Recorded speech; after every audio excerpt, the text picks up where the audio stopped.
Muy buenas tardes, maestros y maestras. Qué gusto tenerles en estos espacios. Martes con Grupo Loga, donde tratamos de abordar los temas, las situaciones, aquellos aspectos que desde la actividad que ustedes realizan frente a grupo o dentro de una escuela les van preocupando. Y como ustedes lo saben, en el mes de junio vamos a dedicar el tema de la evaluación, un tema muy importante en dos grandes sentidos. En un primer línea o en un primer enfoque, el hecho de tener datos sobre qué pasa con los aprendizajes de los estudiantes, qué pasa con el sistema educativo, qué pasa con los materiales, con los planes de estudio, qué pasa con las instalaciones escolares,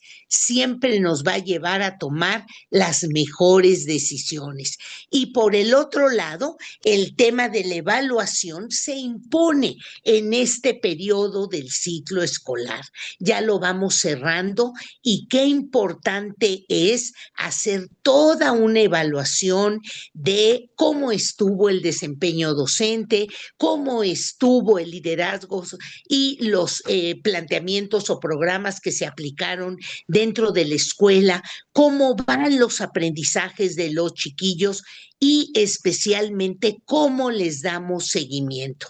Y hoy vamos a abordar un tema muy importante, la evaluación educativa en México, tratando de enfocar, así nos lo marcó la doctora Rubí, qué tensiones implica la evaluación educativa, qué avances hemos logrado y qué horizontes tenemos que seguir explorando. Esperemos que todas estas recomendaciones, orientaciones, datos, comentarios que nos compartan la doctora Rubí haga que sus escuelas, sus salones de clase cada vez vayan avanzando con paso firme. Déjenme pues presentarles a quien será hoy la que conducirá esta sesión de Grupo Loga. Maestra doctora Rubí, le agradecemos muchísimo de veras que hoy nos acompañe. Ella es Rubí Zulema Peniche Setzal. Ella es licenciada en Educación y maestra en Investigación Educativa por la Facultad de la Universidad Autónoma de Yucatán. Es doctora en Investigación Educativa para el desarrollo del currículum y de las organizaciones escolares, esto por la Universidad de Granada, España.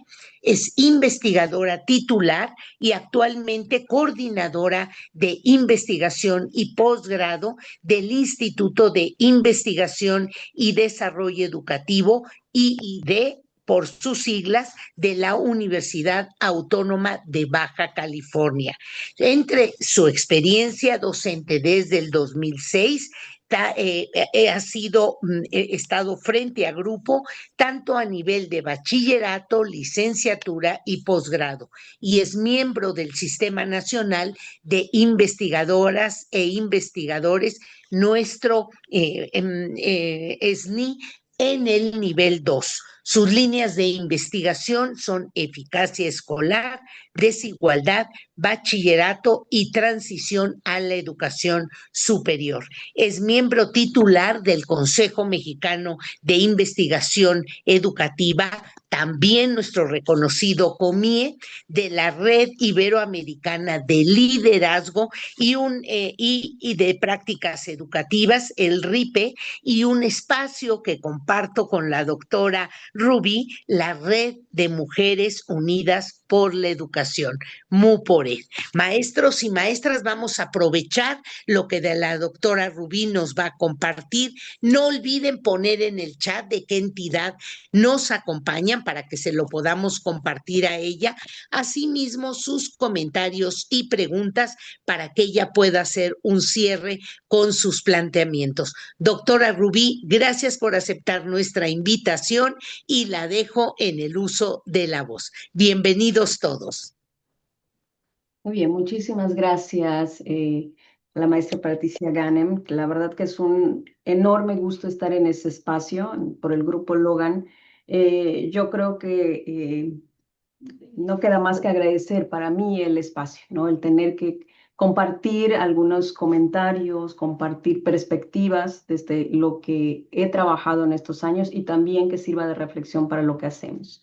Entonces, yo soy la que está más que agradecida. Entonces, preparé un material, como bien dijo la maestra Patti, cuando me invitaron, por supuesto que no lo dudé, solo que la acotación era establecer una temática que pueda servir para que en este tiempo que tenemos reducido, pero que sea productivo, pueda yo abocarme al asunto de la evaluación.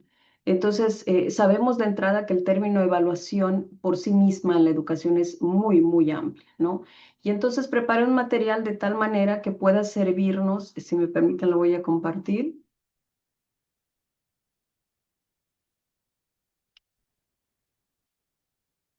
Que me permita junto con ustedes reflexionar, tomar en consideración algunas cuestiones que si bien no son nuevas, o sea, venimos llevando mucho tiempo con algunas cuestiones, nos puede servir, por supuesto, para ser sensibles, apuntalar algunas cosas y reflexionar algunas que nos correspondan desde nuestros bastiones que tenemos, ¿no?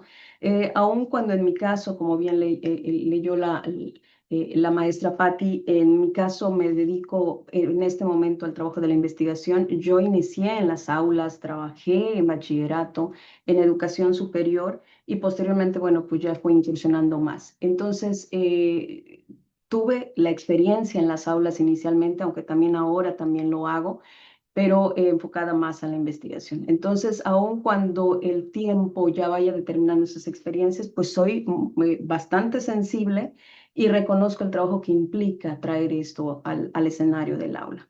Entonces, lo titulé de esta manera, como bien leído, el asunto de la evaluación educativa, especialmente en México, porque bueno, la evaluación educativa por sí solo es muy amplia, muy, muy amplia, y hablar en México sobre lo que ha acontecido en los últimos años o décadas, pues también. Entonces, por eso le titulé Tensiones, Avances y Horizontes como subtemática, ¿no? Entonces, voy a disponer de no más de 30 minutos, espero un par de minutos más, de tal forma que no yo me detenga, sino que también yo les pueda escuchar. Organicé algunas láminas que nos ayuden pues a tener un marco conceptual sobre qué entendemos por aquello que se evalúa, qué ha ocurrido en los últimos años o periodos gubernamentales que nos ha llevado a reflexionar sobre el asunto de la evaluación, qué tensiones hemos enfrentado, qué datos hemos tenido de forma, es un barrido muy general, qué acontece en cuestiones internacionales, qué referentes tenemos, hacia dónde vamos y bueno, el cierre, ¿no? Entonces, bueno, mi propósito aquí es que dialoguemos, que yo en este momento yo pueda darles un escenario de información que seguramente sabemos, pero que traído a la mesa de forma general nos podría quizá aclarar algunas cuestiones o incluso hacernos reflexionar sobre lo que incluso ahora se está viviendo en la Ciudad de México, ¿no? Y en otras partes del país respecto de algunas protestas. Pensemos que quizás eso no tiene relevancia, pero tiene un trasfondo mismo que tiene que hablar que tiene mucho que hablar con este concepto. Entonces, hay un marco conceptual. Todo aquello de lo que discutamos tiene un origen conceptual, es decir, de qué término estamos hablando, cómo se entiende y cómo se define. De forma muy general, les establezco aquí o les presento tres tipos de evaluación, las típicas que hay muchas otras más, pero aquellas que nos pueden tener en la mesa en discusión está lo que tenga que ver con aprendizajes, lo que tenga que ver con el docente, que es ineludible, y todo aquello que tenga que ver con sistemas. También está la evaluación curricular, está la rendición de cuentas, entre otras cuestiones, pero estas son las que son más específicas, ¿no? Todo lo que tenga que ver con estudiantes, el propósito con base en lo que se le enseña y se evidencia cotidianamente en el aula, tiene que ver con los aprendizajes.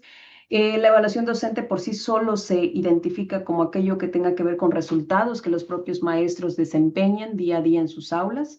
Y el sistema, que tiene que ver mucho con el funcionamiento mismo de las instituciones, de la política pública, entre otras cuestiones. Entonces, con esto es un ejemplo muy pequeño de decir que si hablo de evaluación educativa, pues por sí sola no me da una señal hasta que yo me aboque a uno de este tipo de evaluaciones, ¿no? Entonces, esto tiene que ver con mis intereses, con mis recursos, con mi contexto o por sí mismo por las situaciones que se den. Entonces, bueno, vamos a hacer un recorrido muy rápido a manera de línea del tiempo, porque esto, al hablar de evaluación educativa en general, nos remonta pues a las últimas décadas, ¿no? ¿Qué ha pasado históricamente con la evaluación que nos haga entender o al menos comprender cómo estamos parados en este momento, ¿sí? Sabemos que al inicio de los 90 se presenta el Acuerdo Nacional para la Modernización de la Educación Básica, ¿sí? Donde se descentraliza la educación, se busca la calidad y lo que se hace pues fue realmente un boom en esa época, en esa década, buscando pues conexión entre el gobierno federal, el estatal, buscando con el sindicato mismo y se hace algunas reformas que determinan mucho la formación del estudiantado, ¿no? Y que aunque no tenía tanto desarrollo en comparación de otros años o décadas después, era algo pues, muy grande.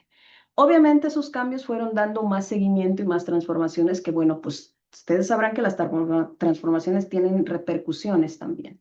Pero bueno, eso fue un avance para la educación mexicana.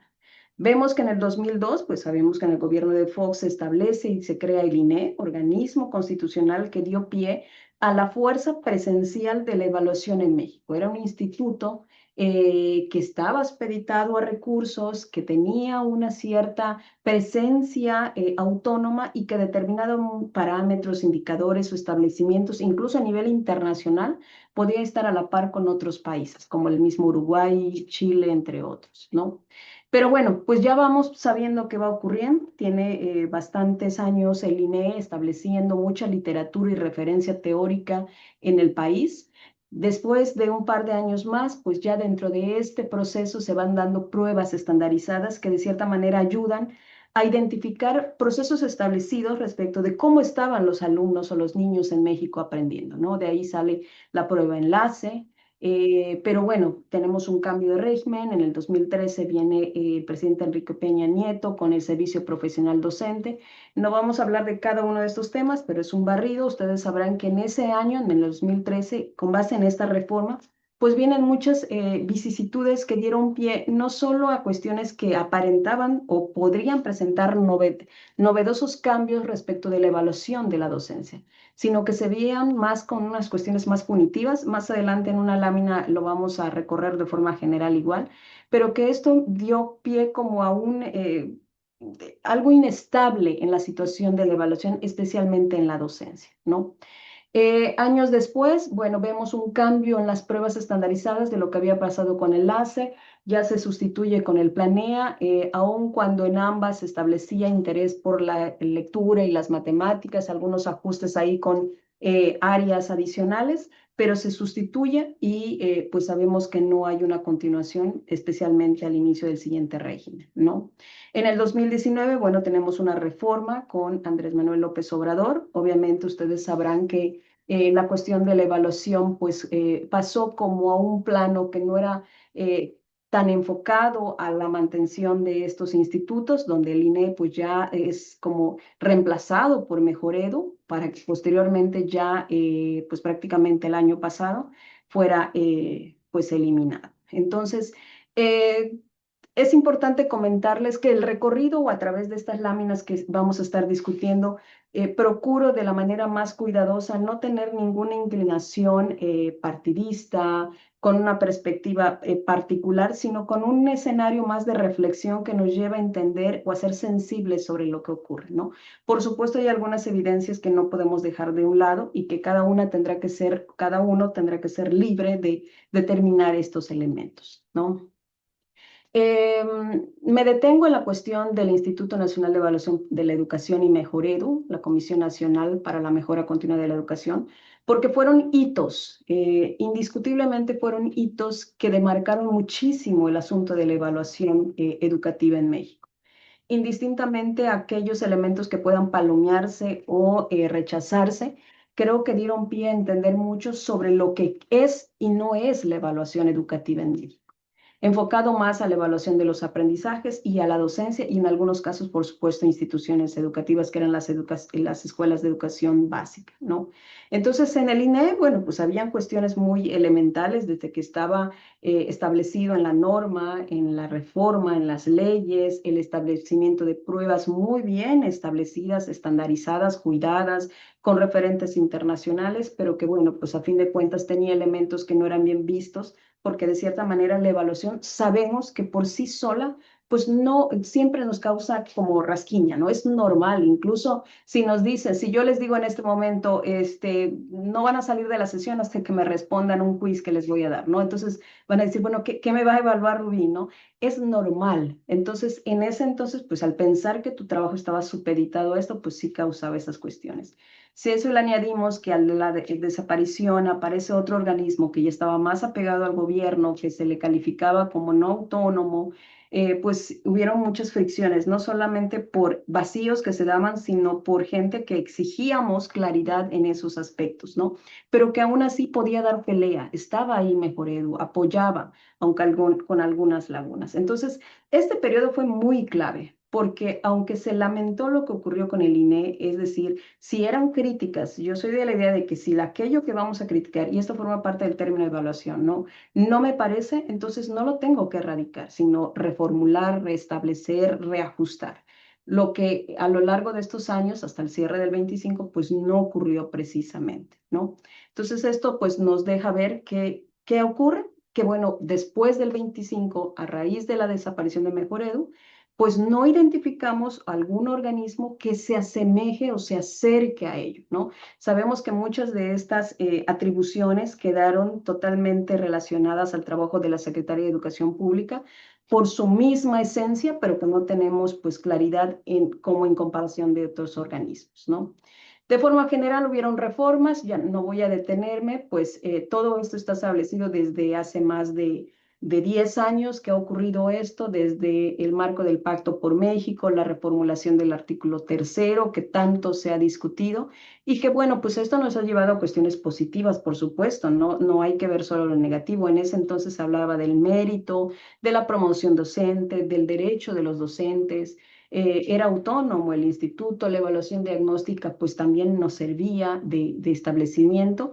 Y especialmente olvidaba comentarles que, bueno, la evaluación diagnóstica que había en esas pruebas, aquí les decía que, por ejemplo, en enlace, pues era una prueba muy bien establecida, muy bien definida por el INEC, pero en el proceso pues se contaminó, ¿no? Fueron esas cuestiones que no se pudieron controlar porque si recuerdan, en su momento eran referentes muy buenos para establecer desempeño de los estudiantes, pero se contaminó desde el momento en que se usaban como trampolines para promoción de los profesores, se maquillaban por ahí procesos de evaluación del estudiante, incluso con entrenamientos de los propios estudiantes. Entonces, muchos procesos que la evaluación misma no debería permitir o existir, pues dio lugar a esa crítica, ¿no?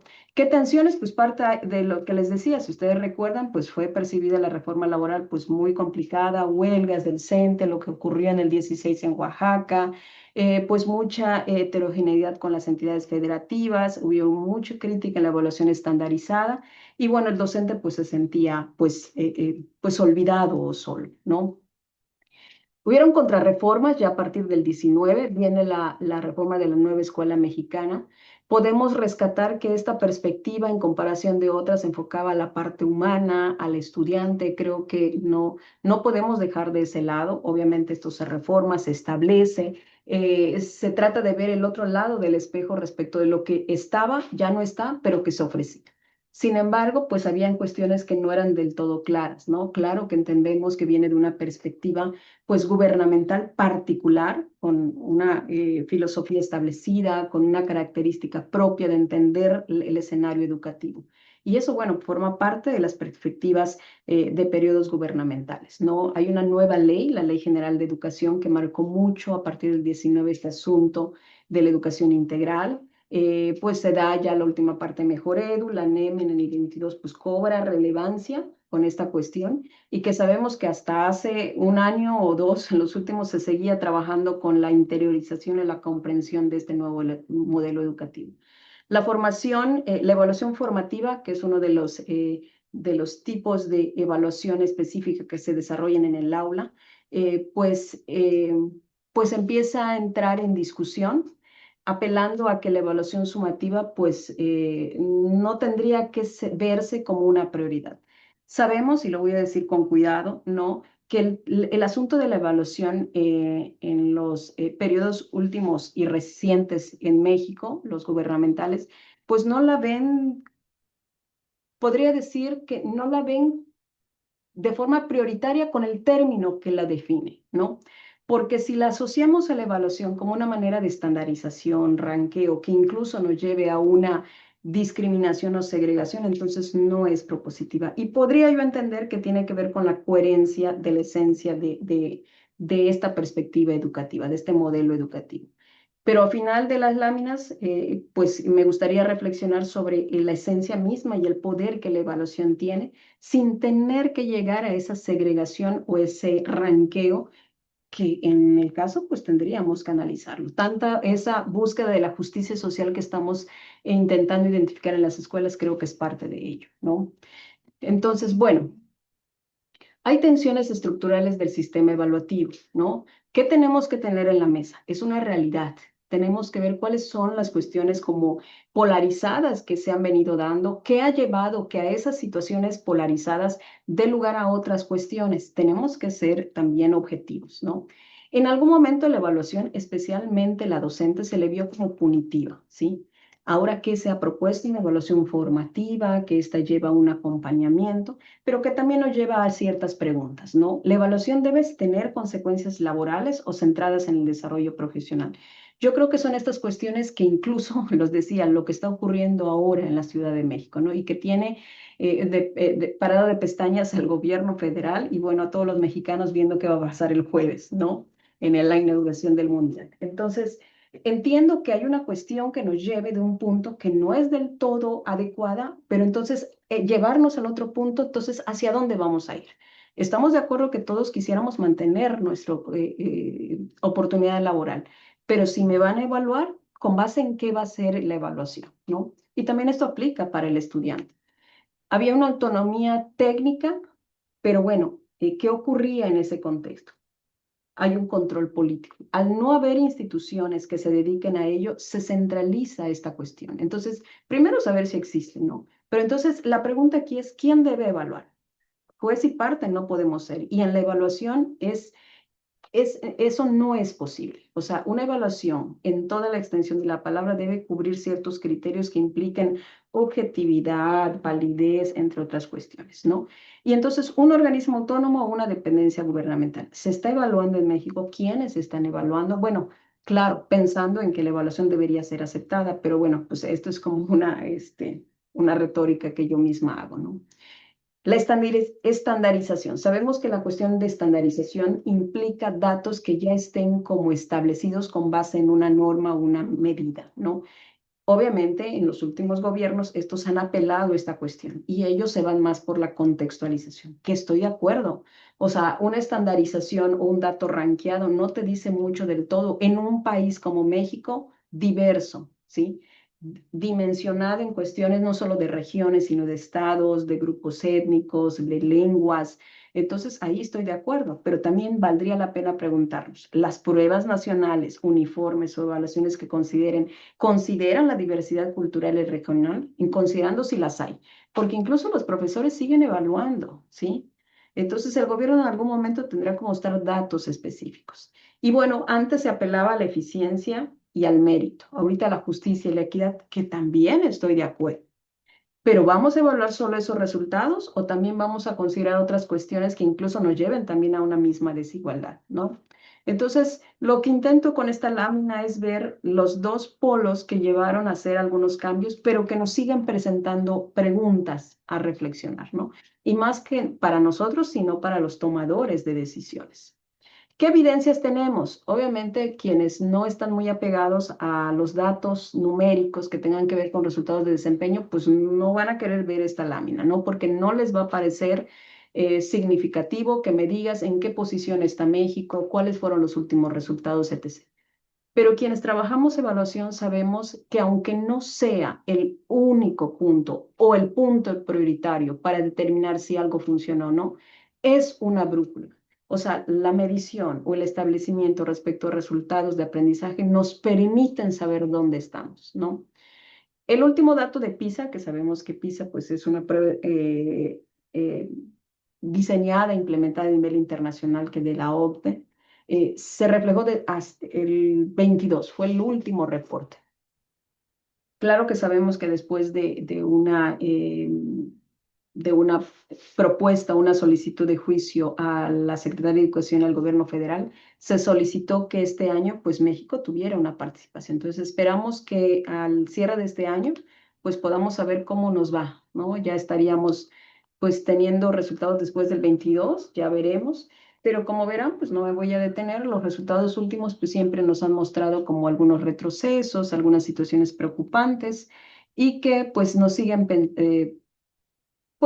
mostrando algunas pues deficiencias, ¿no?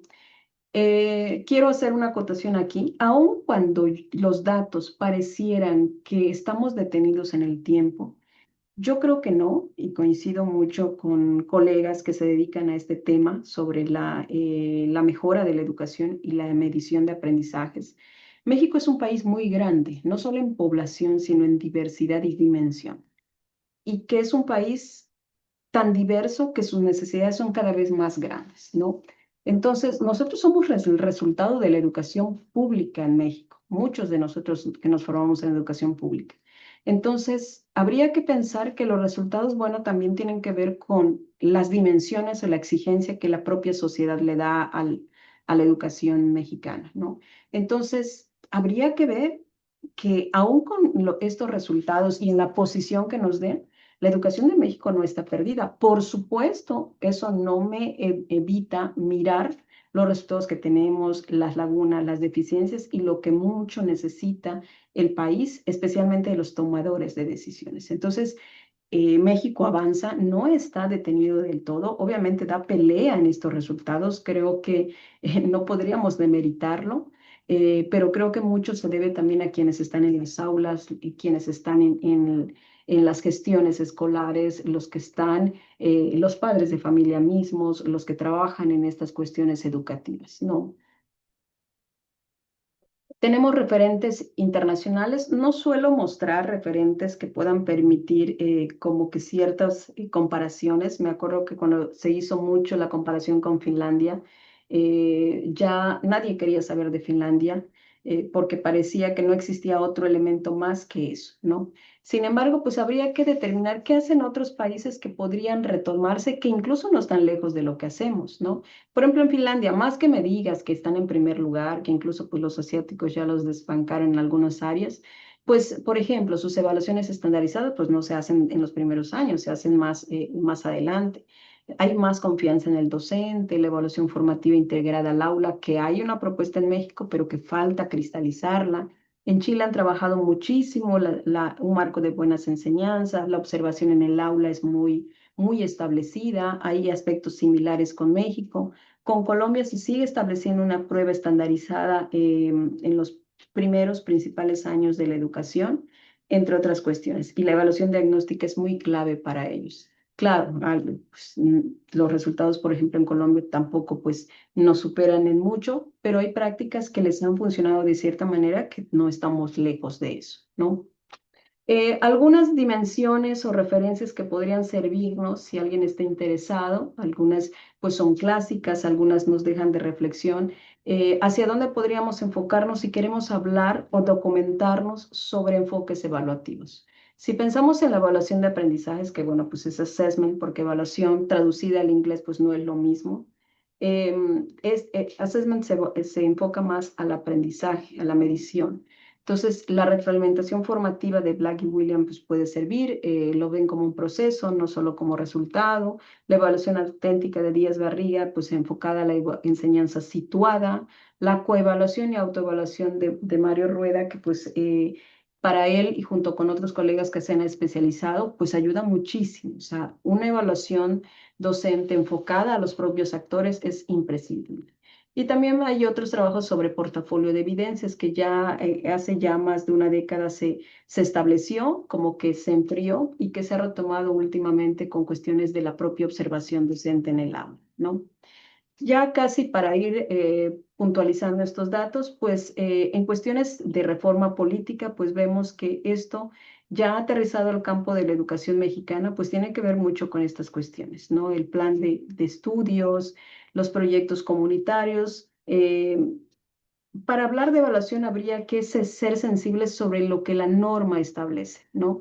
Esto que les mostraba en la primera parte de la lámina sobre la perspectiva de la literatura, habría que entender primero hacia qué tendría yo que enfocarme sobre lo que quiero comprender para ver, por ejemplo, qué me puede apoyar para entenderlo. Aquellos que se dediquen a la lectura, a especialización de contenidos. Y si no me dedico a eso y mi trabajo es más de la formación en el aula, entonces, bueno, pues podría yo comprender que hay literatura que lo podría respaldar sin tener que dedicarme a eso, ¿no?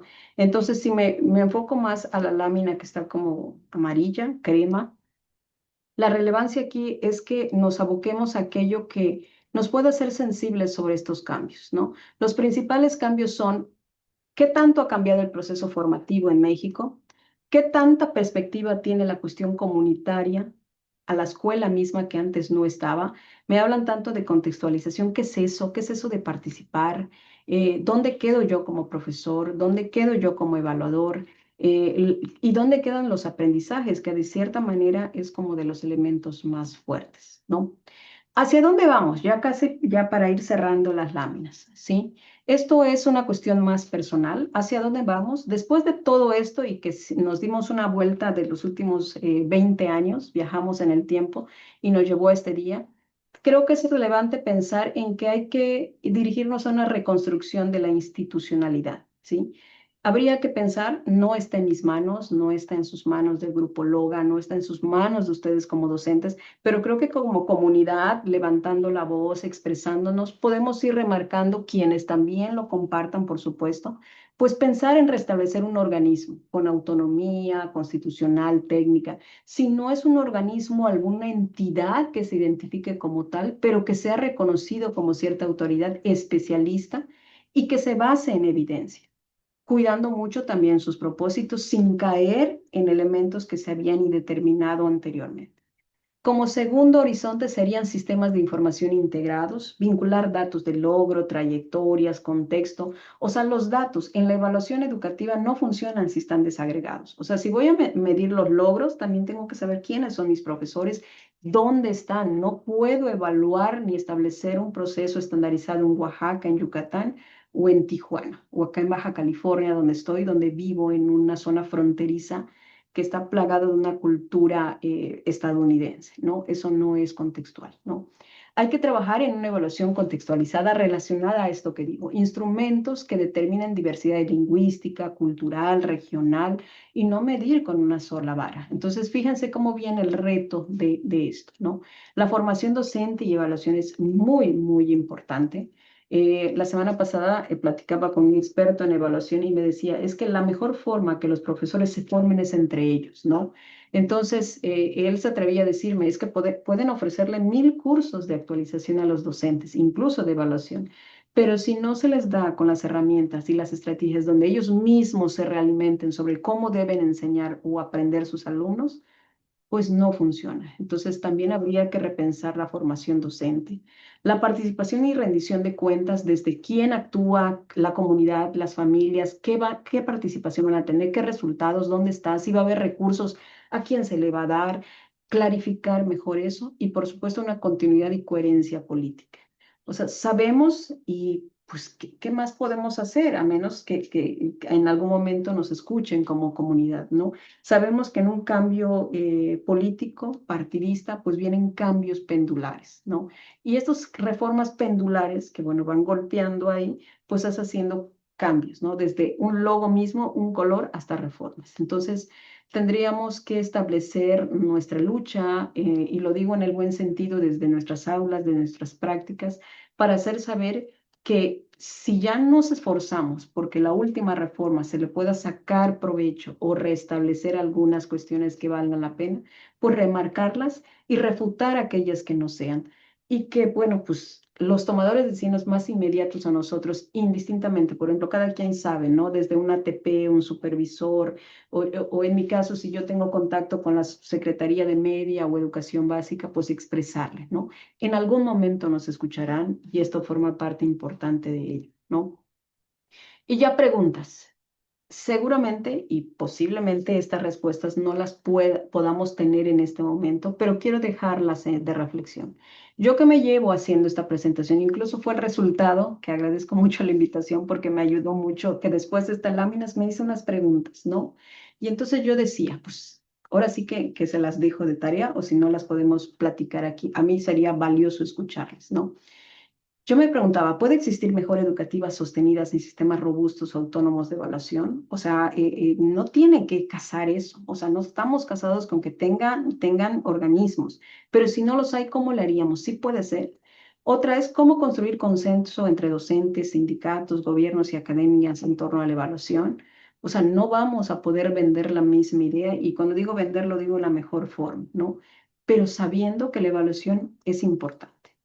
Una tercera pregunta, ¿qué tipo de evidencia necesitamos para tomar mejores decisiones de política educativa en México? ¿Qué tenemos que demostrar para, para hacer evidente o dar cuenta que con base en eso debemos tomar decisiones, ¿no? Eh, Incluso escuchaba la semana pasada un amigo experto que decía es que los políticos deberían tener prudencia, ¿no? No capacidad necesariamente política, sino prudencia antes de tomar una decisión. Y eso es muy importante en la política educativa. Y una última, cómo garantizar que la evaluación sea un instrumento de equidad y no de exclusión o control, porque es una de las principales críticas que se le ha hecho a la evaluación. Es un hecho. Pero obviamente, si hablamos de una evaluación contextualizada, integral y adecuada, no tendríamos que discutir eso. Entonces, son algunas preguntas. Por mi parte, pues es todo. Espero no haber hecho un barrido muy general, sino pues establecer un escenario de plática, de discusión, de saber dónde estamos y hacia dónde vamos, ¿no? Entonces, por mi parte es eso. Muchas gracias, Pati. Al contrario, doctora Rubí, de veras es un gusto escucharla porque seguramente los maestros que son más jóvenes, que están ingresando al sistema, les ayudará como a hacer esta revisión, a lo mejor entender algunos comentarios que hacen sus compañeros que ya tienen muchos más años en el ejercicio docente, para aquellos maestros, maestras que ya llevan varios momentos y han ubicado estas transformaciones, estas grandes reformas y contrarreformas, creo que les hace sentido y me parece que la invitación de la doctora Rubí es revisar, pensar la evaluación como proceso, ¿sí? No como un punto de llegada, como mucho tiempo se pensó en cualquiera de los tipos de evaluación que se realicen, sino un proceso de acompañamiento. ¿A quién? Pues a quien se evalúe, a los maestros o a los alumnos o a las instituciones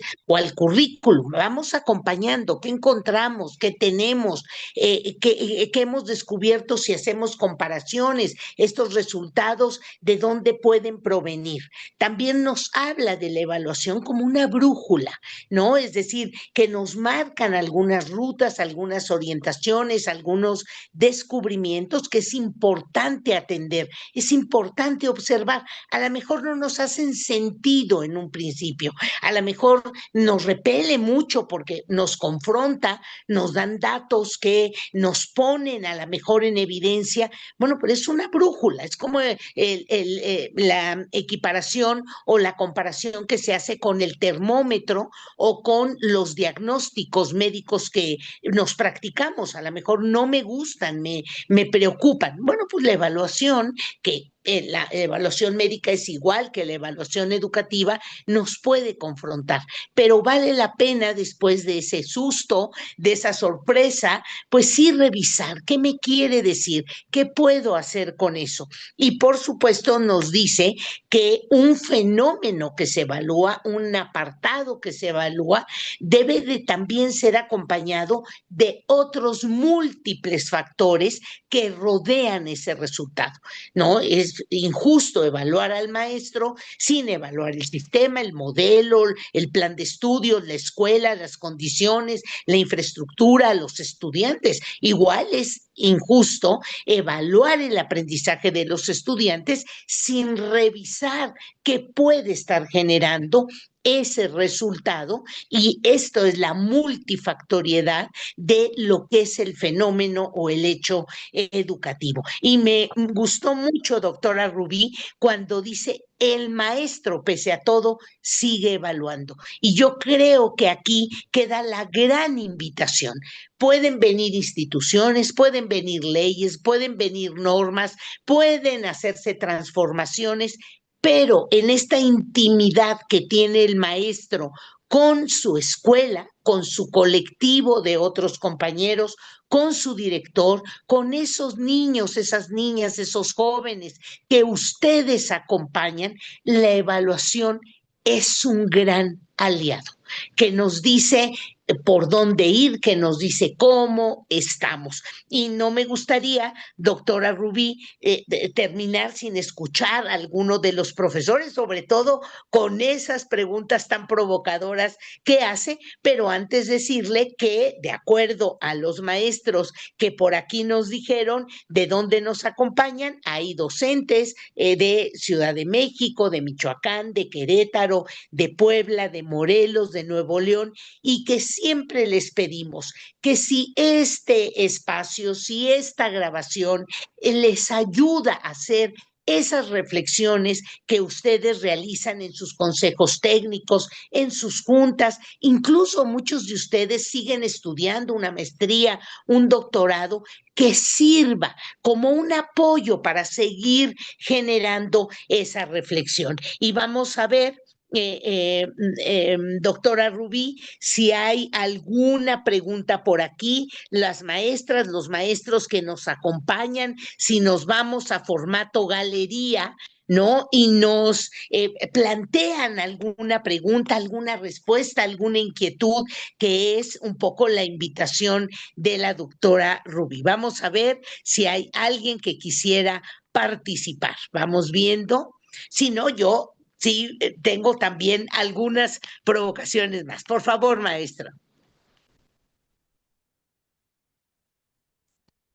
Maestro Apolonio, tiene usted su mano levantada. Sí, perdón, saludos desde Monterrey, Nuevo León.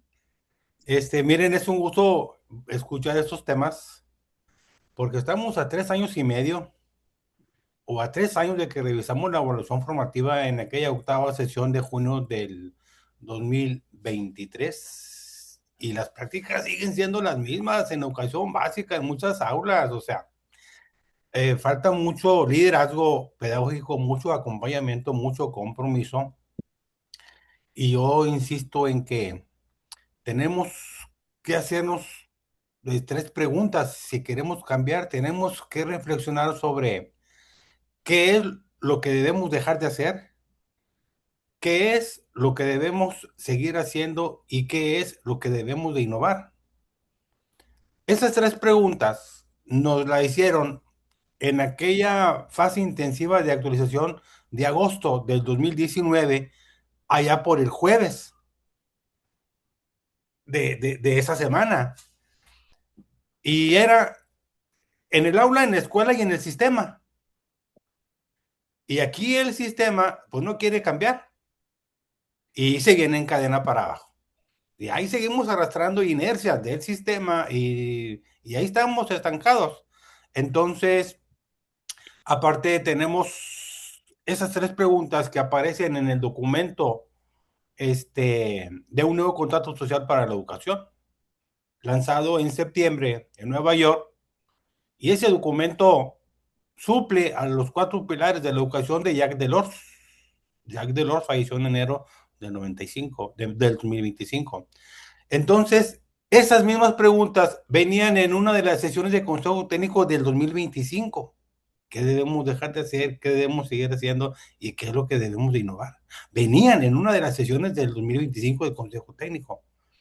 Pero en esas orientaciones para directivos y supervisores, muchos leen las orientaciones como si alguien más tendría que hacerlas, no ellos. yo le dije a mi inspectora, oiga, espéreme, o sea, tenemos que hacer este producto. En esa sesión tiene que salir este producto. A ver, hicimos el esbozo de cómo vamos a hacer el acompañamiento a los compañeros de nosotros en las escuelas. Yo soy de educación especial, soy director de una ODEI. Ah, no, no, es que no tuvimos, dije, no. Entonces perdimos el tiempo nada más, porque ese era el producto de esa sesión de consejo técnico de directivos y supervisores. Todos los consejos técnicos tienen dos temas o dos propósitos. Hay quien trae un tema, hay quien trae tres, un propósito de tres propósitos, pero si el propósito no se cumplió, entonces, ¿de qué sirvió reunirnos en los consejos técnicos? Entonces, tenemos que cambiar como directivos también y como consejos técnicos de zona. Si no, nunca vamos a llegar a ser comunidades de aprendizaje, porque nada más pues, nos reunimos y perdemos tiempo. Si contamos los propósitos de todos los consejos técnicos, de las fases intensivas, de las actualizaciones de agosto, de enero y de julio, y las sesiones ordinarias, ahorita van como 50 o más propósitos. Y si nosotros revisamos esos propósitos, ¿se cumplieron o no se cumplieron en los consejos técnicos de zona y de escuela? Pues entonces es una pregunta que dejo ahí en el aire, pero sí es un gusto saludarlos. Hay que seguir trabajando, hay que nadar contra corriente, no hay de otra, pero en mi contexto, yo le digo a mi inspectora, usted como inspectora, yo como director, el psicólogo, el trabajo social, el de comunicación, el maestro especialista que está en la escuela, ¿qué debemos de hacer, de seguir haciendo? ¿Qué debemos dejar de hacer y qué es lo que debemos de innovar cada quien en nuestra función? Y bueno, hay que seguirlo trabajando. Gracias, doctora. Al contrario, maestro Apolonio, qué gusto verle por acá y nos lleva este diálogo a seguir reflexionando. Vamos a escuchar a la maestra Gloria Luz, que también nos levanta la mano, y le dejamos la participación para el cierre a la doctora Rubí. Maestra Gloria Luz, también qué gusto saludarla. Hola, Pati, ¿cómo estás? Buenas tardes. Al contrario, qué gusto estar aquí con un tema tan interesante. Fíjate que, o fíjense, buenas tardes a todos.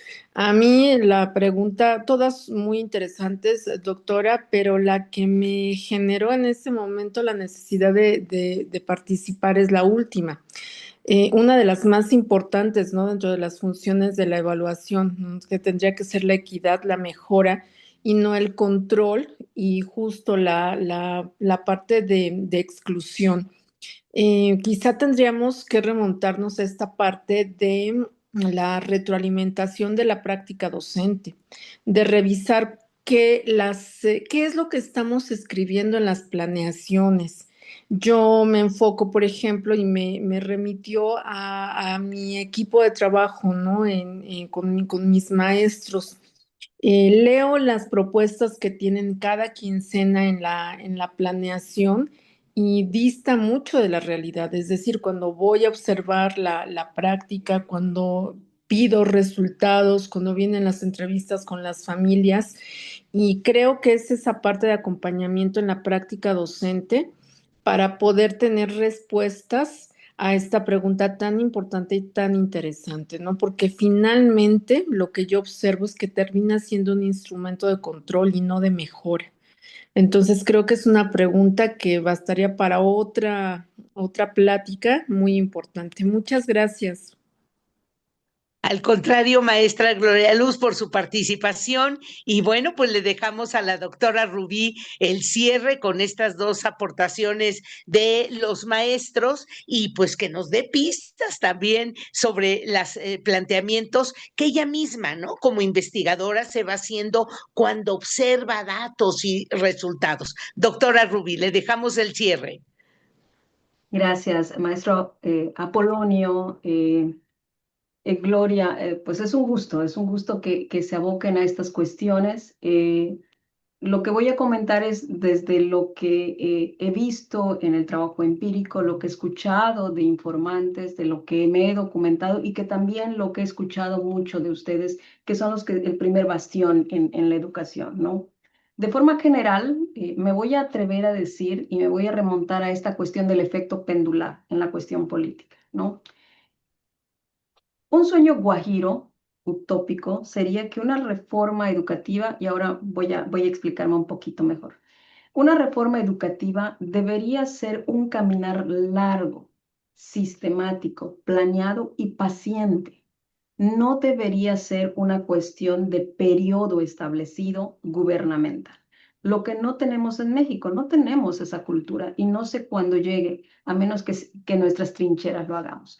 Lo que decía el maestro Apolonio y también tú, Gloria, o sea, el hecho de que no hagamos lo que se nos forma en cada curso, en las reuniones, en los programas de capacitación, en nuestras planeaciones mismas, en lo que haya en los manuales o en el modelo educativo, pues forma parte mucho de quizá de la falta de conceptualización del profesor y no es que yo lo culpe, sino que se requiere un acompañamiento muy más largo de formación, de seguimiento, de interiorización del profesor para que en algún momento llegue el maestro y decir, ah, caray, ya lo entendí y ya entendí por qué me están dando seguimiento a eso. Porque esto se torna más a una cuestión mecánica y tampoco estoy defendiendo al profesor, es parte de un sistema minado, ¿no? Entonces, el sistema quiere implementarle el modelo ya y quiere que todo lo hagamos ya y quiere que los formatos estén establecidos y el profesor lo que hace es intentar atender esas demandas, pero sobrevive con sus propias prácticas. Entonces, es un círculo que no acaba, ¿no? No defiendo al profesor, pero tampoco defiendo al sistema. Lo que intento es poner en la mesa esto. Yo creo que los que están en la primera línea, como son los directores, ATP, supervisores, si en sus manos está no soltar a los profesores, hacerlo, ¿sí? Porque el profesor se cuelga de lo que puede con tal de atender a sus niños, ¿no? O a sus estudiantes jóvenes o adolescentes. Y pues todos vamos jalando de lo que podemos. Y aún así, la educación mexicana sobrevive, persiste y se mantiene. Ahí sí tengo que reconocer, ¿no? Entonces, no se trata de buscar elementos desatinados, sino buscar esos espacios que nos permitan apuntalar más esto, ¿no? Esta cuestión del no control, estoy totalmente de acuerdo. Creo que ese fue uno de los elementos que nos llevó a donde estamos en el asunto de la evaluación.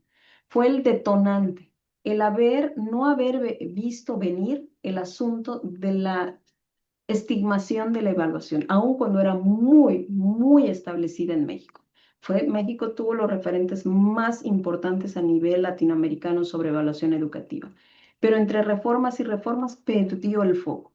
Entonces, creo que todavía podemos, creo que quienes estamos en la línea de lucha, quienes son profesores, quienes somos académicos, formadores de formadores, pues en nuestra lucha está, ¿no?